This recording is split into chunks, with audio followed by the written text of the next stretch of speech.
The 2024 NBA draft cycle is officially underway. This is Floor and Ceiling. Let's break it down. Alexandre Sarr was the biggest revelation coming out of the G League Ignite versus Perth Wildcats preseason games.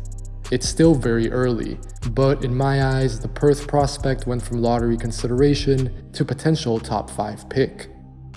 Sarr, a French big who spent the last 2 seasons with Overtime Elite, looks like he can become an outstanding defender. At 7'1" with a 7'5" wingspan and a projectable frame, Sarr racked up 12 blocks in 2 games against the Ignite. I thought he was tremendous as a help defender, swallowing up space quickly with his long strides and rejecting or altering shots above the rim with his length and explosiveness. Sarr played both the 4 and the 5, but I see him as more of a full-time center once he takes the next step into the NBA. The French big has awesome physical tools, a good pop off the floor, and his margin for recovery is definitely real, as we can see in these clips. He times himself really well, and his quick second and subsequent jumps pair up very nicely with everything that we just covered.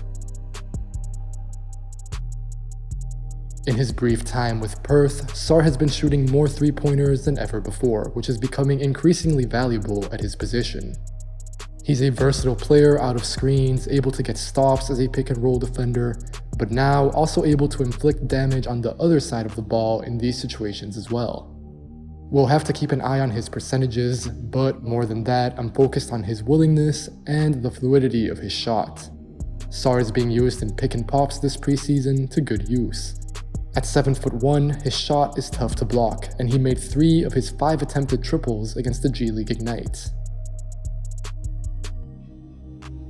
Of course, Sarr can also be used diving to the rim in pick and rolls. He's fairly explosive, and he's coordinated in short spaces.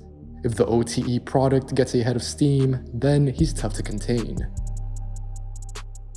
There wasn't always that much space available for him in the paint against the Ignite, but this is something to watch in the NBL this upcoming season, and most definitely in the NBA once he gets there and the court opens up even more for him. When Perth was able to get out and run in transition, Sarr's athleticism was on full display. The Frenchman can act as a rim runner with his run and jump athleticism, and we even saw him handle into a huge dunk one time, although I will be keeping tabs on his grab and go ability. Sarr's capacity to play above the rim extends to his offensive rebounding. He also had 6 of those in 2 games and threw down a pair of monster tip dunks. I expect to see more of those this season. Looking ahead, I think Sarr's role is fairly clear as a big who protects the rim on defense, has a safe floor on offense as a catch and finish type, but with real flashes of fleshing out his perimeter game. What I'll be monitoring, like I hinted at, is his handle, which I think is what needs the most work right now. There were some glimpses against the G League Ignite, and in preseason, Perth has been letting Sarr handle on the break or off defensive rebounds, but he's also very raw in this sense, which is logical since he hasn't gotten many reps at a high level doing this. Still, Sarr can struggle in congested areas, and his footwork definitely needs improvement. Time and time again, he traveled and turned the ball over when trying to put the rock on the floor. This looks like an easy adjustment, but it's also a significant one since it would allow Sarr to attack closeouts with his theoretical 3-point shooting, do some stuff out of face-ups in the post, and round out his game as a ball handler in transition. Holland looked like the G League Ignite's best prospect and a potential #1 pick after the team's first 2 games. The former Duncanville star is an energetic, somewhat chaotic wing who makes you fall in love with his incredibly high level of activity all over the floor. At times, Holland can play a little out of control, so he still has to learn how to channel that insane motor of his. We get to see that here, for instance. But he's really fun to watch, and he's scalable to uses both on and off the ball. In fact, I expect plenty of his bright spots this season to come as a cutter. But going into the Ignite's tandem of games against Perth, what I really wanted to see is how Holland had grown in terms of self-creation. In high school, as well as feeble play, he was always very effective, but that often came away from the ball or as more of a secondary player. After his first action with the Ignite, I came away feeling encouraged about Holland's offensive growth. His first step has always allowed him to beat most defenders, but his handle looks tighter and he looks more poised in the half court. The Ignite wing was creative, using hesitations, crossovers, and snatchbacks to get to his spots and make plays. Holland still has room to get stronger, but he always plays with real assertiveness and physicality, so even when he can't finish at the rim, he's getting to the line. All of this also applies in transition.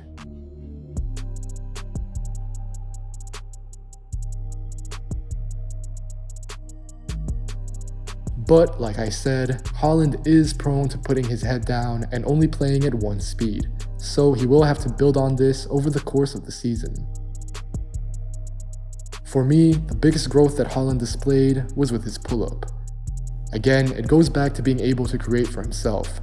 His handle was better, and his athleticism can be leveraged in any setting, so if you pair that with him getting more comfortable rising into his shot, Holland becomes very dangerous. The results were not perfect, but more than that, I liked the Texan wing's process a lot of the time. Even if Holland can pull up out of just one dribble, that should work for him plenty. But he was trying higher difficulty shots and creating space out of step backs, side steps, and bumps, which is very nice to see. As a wing in today's NBA, since I mostly see Holland playing the 3 and the 4, it will be important to keep track of his makes from deep. I think he has the means to make spot-up threes, which in turn opens up the lanes he needs. Historically, however, it's worth noting, Holland has been an inconsistent shooter from deep, and his volume has never been particularly high either, so I'll be looking for improvements there this season. Defensively, I'm a huge fan of Ron Holland's. He's among the premier defensive prospects in the 2024 draft with his combination of size, mobility, length, and motor. We'll get more into this as the year goes on, since what I really wanted to focus on was Holland's offensive growth. But no doubt, he came into this cycle as more of a defensive prospect off rip. Here, I think there's two main items to focus on. The first being how effective Holland is at using his first step and length to get deflections and steals. His arms and hands are everywhere, and he glides across the floor. And second, he's a genuine multi-positional prospect on this side of the ball. Holland can defend wings, be unleashed on guards at the point of attack like we saw against Perth, and he can also help on bigs and forwards.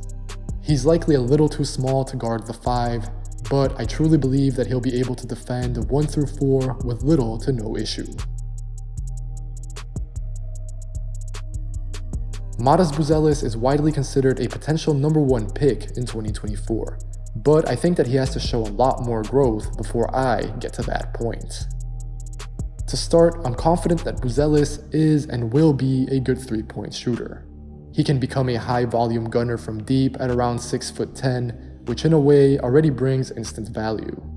Buzelis improved as a 3-pointer big time during his senior year at Sunrise Christian Academy, and it seems to me like that improvement should carry over to his season with the G League Ignite. Given the number of players that can and will get paint touches and attract the opposing defense's attention, the Lithuanian prospect should see plenty of good open looks from deep. And since he can convert, Buzelis should then be able to attack closeouts or scrambling defenses. Teams are going to have to guard him out to 3, and the Ignite playmaker can put the ball on the floor for a few dribbles and make something happen. Buzelis is always smooth, and he's a better vertical athlete than it seems. So even just making threes and then leveraging that threat from the perimeter should give him a relatively simple role on offense that he can fulfill. But I do worry that Buzelis can become predictable if that's all he does. At this stage of his development, I'm not convinced that he does any one thing consistently enough or to a high enough level. He has tools, but he's yet to put them together to the extent that has been hyped, in my opinion. Most definitely, there are reasons in this era to get excited about a 6'10" ball handler and shooter. However, it's all still somewhat theoretical. Buzelis' skinny frame has improved, he's gotten stronger for sure, but he's still not fully comfortable finishing in traffic, over and through defenders, or sometimes even getting deep into the paint. His takeoff point can be distant, and it's not that hard for defenders to force him into tough looks. Right now, Buzelis is also still figuring out his playmaking and ball handling. Against the Perth Wildcats, he struggled to consistently create separation off the dribble, and his decision-making as a passer was difficult to discern since he wasn't really getting to his spots. Buzelis could be a walking mismatch to some extent given all of his flashes, but at this stage, that is not the reality of his game. Still, you can clearly see a path forward for him. He's comfortable with the ball in his hands, and he profiles himself as more of a guard, so we can expect more sequences like this one. Right now, Buzelis is more dangerous in the open court. That is where he can leverage his size, pop, and handle in plenty of space, so defenders are not digging at him and he can explode to the rim with more ease. And although Buzelis is more of an offensive-minded prospect, it is worth touching briefly on his defense, which was solid against Perth. He's not long with an even wingspan, but being 6'10" helps a lot, and Buzelis moves really well around the floor, which in turn helps offset his lack of length. This season, I'll be watching to see if he can prove his versatility on this end and demonstrate that he can guard both down low, as well as take some reps out on the perimeter on fellow ball handlers.